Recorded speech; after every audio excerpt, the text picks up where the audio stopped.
Hey, welcome back to the Crowdfunding Demystified YouTube channel. My name is Salvador Briggman, and today we're focusing on Facebook ads for a Kickstarter campaign. How do you set up a Facebook ad campaign for your upcoming Kickstarter launch, or if you're already live now, how do you run a Facebook ad? That is what I'm sharing in today's video using the Facebook Manager.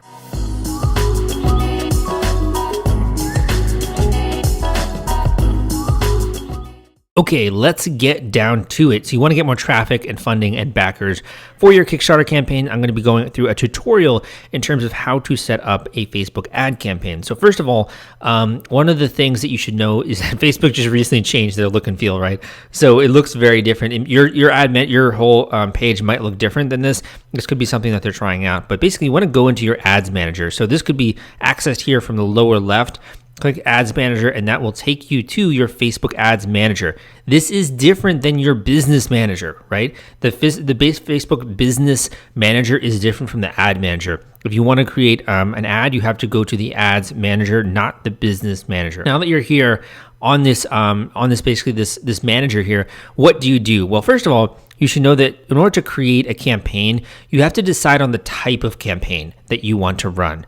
So do you want to do something like traffic? Do you want to do engagement, video views, lead gen, conversions, etc.? There are lots of different marketing objectives here. And for someone who's just getting started, this can be a little bit intimidating. The first thing that you should know is that if you're doing a Kickstarter campaign, you cannot do a conversion optimized ad because you cannot install a Facebook pixel on the Kickstarter page at the time I'm recording this video. If you're doing an Indiegogo campaign, you can install a Facebook pixel. If you're doing something like driving traffic to a landing page, then you can also do a conversion optimized ad. I'll show you just a quick example of what a conversion ad might look like. This is another website and company, Launch and Release, that has really good guide when it comes to musicians. So if you're a musician in the audience and you want to learn basically how to raise money with crowdfunding, this is a really good guide that will tell you extensively how to do this. This is actually not written by me. This is written by Ian Anderson. It's a very useful, I would say, guide going through a lot of the things when it comes to raising money for a music style campaign. Lots of people love this thing. So this is an example of, if you look here at this little Facebook Pixel Helper installer, this is something that you can install on your Google Chrome. You can see here that a page view is registered based on the Facebook Pixel. You would need to install Facebook Pixel on this page and also on the page after, where you would basically trigger this as a lead or purchase event, and that would then be a conversion optimized ad, right? So this would be, if you're doing conversions, you're doing a pre-launch, you're trying to gather emails, you would do a conversion optimized campaign. If you're trying to track sales on a website, you would do a conversion optimized campaign. This is basically what you would be using conversions for. Because you don't have that when you're live on Kickstarter, you'd be doing a traffic campaign. A traffic campaign would be focused on getting traffic to the website, so just cost per click and those types of metrics. Now, when it comes to this, it's very important to label your campaign names correctly, because I'm telling you, if you're going to be doing like 10 campaigns, it's really easy to get it all boggled in your head, right? So for now, we're just going to say traffic, but keep in mind, that should be something that's very specific. Otherwise, you're going to forget basically what the campaign was that you ran. You could also do an A/B testing campaign where you could test your creative, placement, or audience, and in that way see which is going to be best for this particular ad. And also, if you want to do campaign budget optimization, you would distribute your budget across the different ad sets to make sure that you have better results. I'm not going to enable anything there right now. Then you would have your ad set name. The ad set is kind of like the audience. So if you think ad set, you think audience, basically. So this is the people that you're going to be advertising to, and overall, I guess the people that are going to be seeing your ad.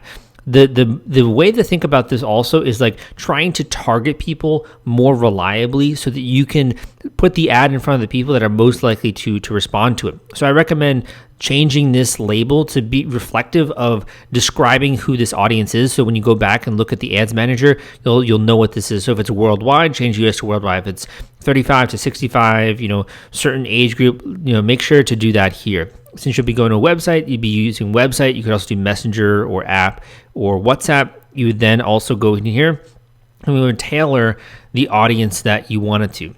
So the tailor could be a previous audience, a saved audience, a lookalike audience, a custom audience, one that you've actually created before. There's a lot you can do here. You can also change up the location. So if you want to add in, let's just say, for example, United Kingdom, you could add that in.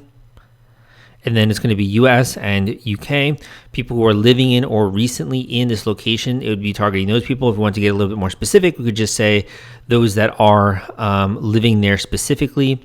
So, or recently traveled to this location, we can go through that. We can go through the ages. So let's just say we want to go here and we'd say 39 to, because of like whatever the specifications are for our product, we'll just say 39 to 48. We can choose genders, all genders here. We could specify this as men or female.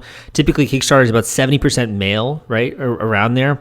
So if you have a male-dominated product, you might want to focus more on men. And then you can also go into the detailed targeting. So this would be for you, like, to really narrow in on who you think your audience is, right? Because right now, the potential reach of this is 47 million people. That is a lot of people, right? So we're going to get a little bit also into the targeting in just a second. But I did want to mention that if you are trying to get traffic to your actual campaign, there's also another great resource that I want to introduce you to that is a sponsor of today's video. This YouTube video is sponsored by The Gadget Flow. The Gadget Flow reaches over 28 million people, and they've been around since 2012. They're Indiegogo and Kickstarter experts. They featured over 5,000 crowdfunding campaigns. If you have a tech or design campaign, it is a great platform to generate awareness and get backers. Check them out at thegadgetflow.com/submit and list your project today. Okay, so let's get back to the nitty gritty. Let's look at some of the behaviors, right? So we could go into and we could look for suggestions, or we could browse demographics, education level, relationship status, hobbies and activities, food and drink behaviors, get more into purchasing behavior. There's a lot of stuff we can go through here. And honestly, targeting is like a full-time job, figuring out the best people to target. But I would also recommend, if you want people who are interested in Kickstarter, you can just very easily click the Kickstarter interest there, and that's going to populate that. So let's just say all we did was target people who like Kickstarter. That is about 2.8 million individuals here. We could also include Indiegogo if we want to. Let's do Indiegogo. That's gonna bump the audience size there a little bit. So now we're at 3.2 million. We'll have all languages. If you want to, you can then save this audience. And here are the placements. The placements are kind of like the Instagram versus in the actual news feed. We can customize this. You can see what I mean by that.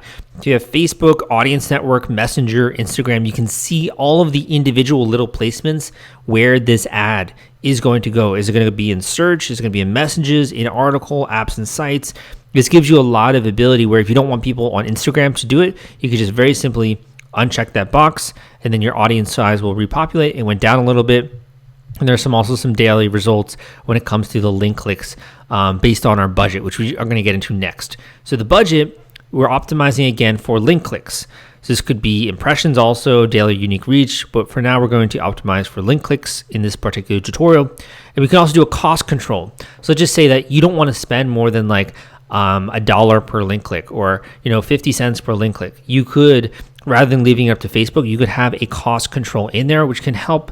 If you're very new to Facebook and you don't want to waste lots and lots of money, then you might want some kind of a cost control there with your particular ad. And then you will set your budget. There's two ways to set your budget. You could either do a daily budget where you're investing, $5 a day or $20 a day, or you could have a lifetime budget. A lifetime budget would be from, let's just say, from June 20th to July 7th. This would be the lifetime budget. This would be $350 that we would do for this particular ad test or ad campaign. So you could do that, or you could just do a daily budget, and you can also specify the end date that you want for the daily budget. So that's also one here. It says the start date is in the past because the timing here is a little bit off. So let's start this here at 3 o'clock. There we go.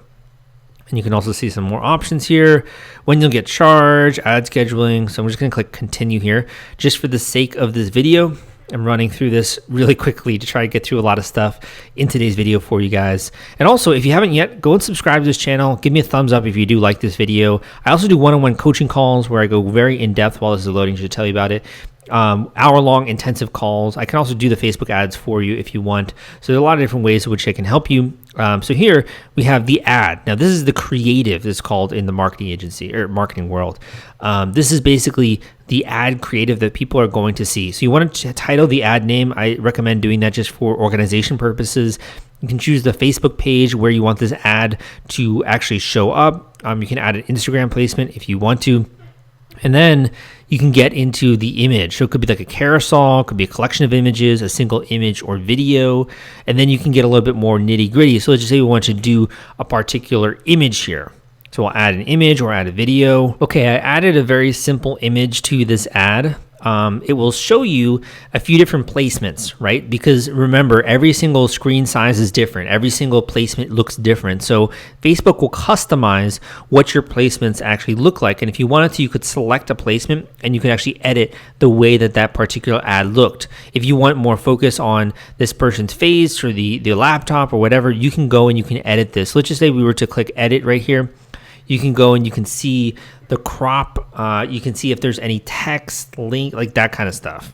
So here, this is what this ad would look like when it comes to a particular Facebook story. So we could change the crop if we wanted to. Just say the crop is going to be a little bit over here, so we see more of her face, a little bit less of the laptop. So that would be the crop there for vertical, and then I could just click save, and that would update the placement here. I do recommend double checking the placements. You also aren't allowed to have too much text in the ads, so make sure that you don't have too much, but it will tell you if you're running into that that error. So this is what it's going to look like, right? This is a woman here, and then we have to talk a little bit about what are we going to say in the ad. So this is where the primary text comes in. Let's just say that for sake, we're doing an ad about a new business that has a software tool that helps you raise money. So it's like a new crowdfunding platform. Let's just say that.